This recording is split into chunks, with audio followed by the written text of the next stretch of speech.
श्री स्वामी समर्थ. जय जय स्वामी समर्थ.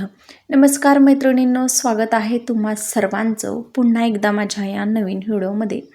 तर आज आहे बुधवार आणि आज आलेली आहे आषाढ महिन्यातील पौर्णिमा तिथी. तर ही आषाढ महिन्यामध्ये येणारी पौर्णिमा गुरुपौर्णिमा म्हणून ओळखली जाते. तर ही जी पौर्णिमा आहे तर ती व्यास पौर्णिमा म्हणून सुद्धा ओळखली जाते. या दिवशी महर्षी ऋषींचा जन्म झाला होता. गुरुपौर्णिमा ही गुरु आणि शिष्य यांच्या नात्यातील सन्मान करण्याचा हा जो दिवस आहे तर तो अतिशय शुभ आणि पवित्र मानला जातो. आपल्या हिंदू धर्मामध्ये किंवा हिंदू पंचांगामध्ये गुरुपौर्णिमेचा दिवस हा जो आहे तर तो अतिशय शुभ आहे, पवित्र आहे आणि या दिवसाला खूप अनन्यसाधारण महत्त्व प्राप्त झालं आहे. आपल्या गुरूंप्रती कृतज्ञता, आभार व्यक्त करण्याचा हा सुवर्ण दिवस म्हणजे गुरुपौर्णिमेचा दिवस. इतर दिवशी आपण आपल्या गुरूंची काही विशिष्ट अशी सेवा करत नाही किंवा पूजा करत नाही. तर या दिवशी त्यांचे आशीर्वाद घ्यावेत. भेट घेणं शक्य नसेल तर स्मरण करावं. आषाढ महिन्यात येणारी ही पौर्णिमा तिथी आध्यात्मिक दृष्टीनं खूप महत्त्वाची मानली गेली आहे. आणि अशा या पवित्र गुरुपौर्णिमेची सुरुवात जी आहे तर ती काल 28 जुलैला मंगळवारी सायंकाळी 6:18 झाली आहे. आणि या पौर्णिमेची समाप्ती आज 29 जुलैला बुधवारच्या दिवशी रात्री 8:05 होणार आहे. उदय तिथी ही धार्मिक दृष्टीनं खूप महत्त्वाची मानली जाते, शुभ मानली जाते आणि म्हणून ही उदय तिथीनुसार गुरुपौर्णिमा आज बुधवारच्या दिवशी साजरी होणार आहे. तर या पूजेचा म्हणजे आपण जे पण गुरूंचं पूजन करणार आहे, आपल्या स्वामींचं पूजन करणार आहे, तर त्या पूजेचा शुभ मुहूर्त हा आज सकाळी 5:41 पासून ते 9:05 असणार आहे. आपल्याला आवर्जून याच वेळेत आपली नित्यदेव पूजा करायची आहे, स्वामींचं पूजन करून घ्यायचं आहे. आता बघा, राहू काळ, या काळामध्ये आपण चुकूनही आपल्या स्वामींची पूजा करायची नाही किंवा गुरूंची पूजा करायची नाही. तर तो राहू काळ आज दुपारी 12:27 सुरू होत आहे आणि तो 2:08 संपणार आहे. तर या वेळेत चुकूनही आपण ही पूजा जी आहे तर ती अजिबात करायची नाही. कारण की राहू काळात नामस्मरण, पूजा, पाठ, कोणतेही मंत्रोच्चार किंवा शुभकार्य हे जे आहे तर ते केलं जात नाही, ते वर्ज्य मानलं जातं. म्हणून आपण चुकूनही जे आपण काही सेवा करणार आहे, आपण उपाय करणार आहे तर ते या वेळेमध्ये चुकूनही करायचे नाहीत.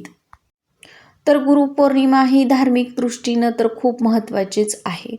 आणि या दिवशी बघा, आपल्या गुरूंच्या सेवेसोबतच उपासनेसोबतच काही उपाय देखील केले जात असतात. तर आज गुरुपौर्णिमेच्या दिवशी बघा, आपल्याला सायंकाळी कापरासोबत या 3 वस्तू जाळायच्या आहेत. यामुळं आपल्या घरातील इडापिडा, नकारात्मक ऊर्जा नष्ट होऊन आपल्या आर्थिक अडचणी देखील दूर होतील. घरात सुख, शांती, वैभव, ऐश्वर्याची प्राप्ती होईल. घरात अखंड लक्ष्मी नांदेल. तर बघा, प्रत्येक महिन्यामध्ये पौर्णिमा तिथी ही येत असते आणि प्रत्येक पौर्णिमेचं महत्त्व हे देखील खूप वेगवेगळं असतं.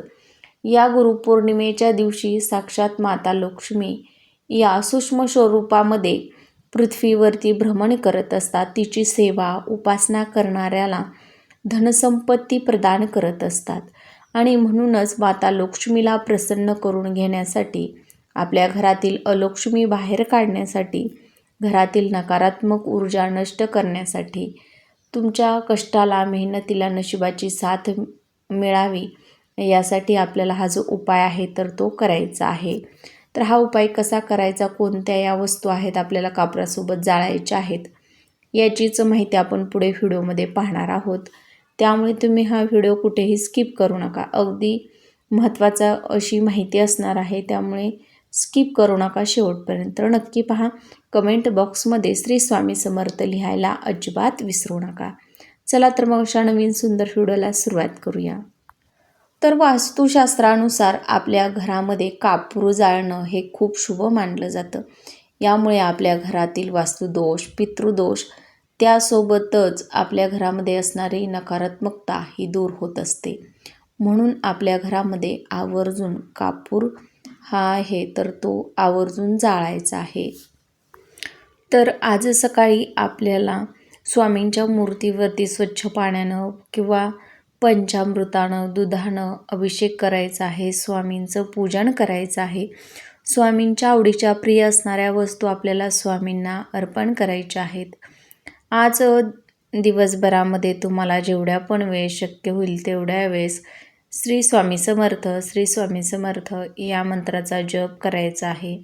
गुरुचरित्रातील अध्यायाचं पठण करू शकता किंवा गुरुचरित्राचं एक पारायण आपण आज दिवसभरामध्ये कधीही केलं तरीही चालेल. तर दत्तगुरूंची सुद्धा सेवा तुम्ही या दिवशी करू शकता. आपण ज्या पण देवतेला आपले गुरु मानतो तर त्या देवतेंची विशेष अशी पूजा आपल्याला या दिवशी करायची आहे. आणि त्यानंतरनं संध्याकाळी आपल्याला हा जो उपाय आहे तर तो करायचा आहे. तर हा उपाय करण्यापूर्वी संध्याकाळी देवघरामध्ये दिवा, धूप, अगरबत्ती आपल्याला लावून घ्यायची आहे आणि नंतरच हा जो उपाय आहे तर तो आपल्याला करायचा आहे. तर यासाठी आपल्याला भीमसेनी कापराच्या 5 ते 7 वड्या ज्या आहेत तर त्या लागणार आहेत. त्यानंतरनं 2 लवंग, 2 हिरवी वेलची या ज्या वस्तू आहेत तर त्या 2 वस्तू आपल्याला लागणार आहेत. तर आपण काय करायचं आहे, देवघरासमोर बसायचं आहे. बघा कापूर जाळण्याचं जे भांडं असतं तर ते घ्या किंवा अगदीच मग मातीची मोठी पंती घेतली तरीही चालेल. ज्यांच्याकडे चांदीची छोटी वाटी असेल तर त्यांनी आवर्जून चांदीची छोटी वाटी घ्या. त्या वाटीमध्ये थोडेसे तांदूळ ठेवायचे आहेत. त्यानंतरनं त्यावरती आपल्याला भीमसेनी कापराच्या वड्या ठेवायच्या आहेत. 2 लवंग, 2 हिरवी वेलची ही जी आहे तर ती ठेवायची आहे आणि ही आपल्याला कापूर जो आहे तर तो प्रज्वलित करायचा आहे. कापराबरोबर आपल्याला या 2 वस्तू जाळायच्या आहेत. त्यासोबतच जर तुमच्याकडे तमालपत्र असेल, तेजपत्र, तर ते तेजपत्रसुद्धा एक तुम्ही यावरती आवर्जून ठेवू शकता. तर आता लवंग आपल्या घरामध्ये जाळल्यानं आपल्या घरातील वास्तुदोष, नकारात्मकता दूर होत असते. आपल्या घरामध्ये जी असणारी अलक्ष्मी आहे तर ते निघून जात असते. त्यानंतरनं बघा आपण जी हिरवी वेलची आपल्या घरामध्ये जाळतो तर त्या जाळल्यामुळं आपल्या आर्थिक अडचणी दूर होऊन घरात लक्ष्मीचं आगमन होत असतं. म्हणून या वस्तू आपल्याला आजच संध्याकाळी कापराबरोबर जाळायच्या आहेत. तर या वस्तू जाळल्यानंतरनं याचा धूर आपल्याला संपूर्ण आपल्या घरामध्ये फिरवून आणायचं आहे आणि नंतरनं हे भांडं परत आपल्याला देवघरासमोर तसंच ठेवायचं आहे. जाळत असताना संपूर्ण घरामध्ये फिरवून आणत असताना श्री स्वामी समर्थ, श्री स्वामी समर्थ या मंत्राचा जप आपल्याला आवर्जून करायचा आहे आणि या वस्तू जाळायच्या आहेत. या वस्तू जाळल्यानंतरनं याची जी राख पडलेली असेल तर ती राख आपल्याला निर्माल्यामध्ये टाकायची आहे आणि हे भांडं आपल्याला परत स्वच्छ घासून परत वापरलं तरीही चालणार आहे. तर आजची माहिती आवडल्यास व्हिडिओला लाईक करा, शेअर करा आणि चॅनेलवर नवीन आला असाल किंवा पहिल्यांदाच भेट दिली असेल तर प्लीज चॅनेलला सबस्क्राईब करा.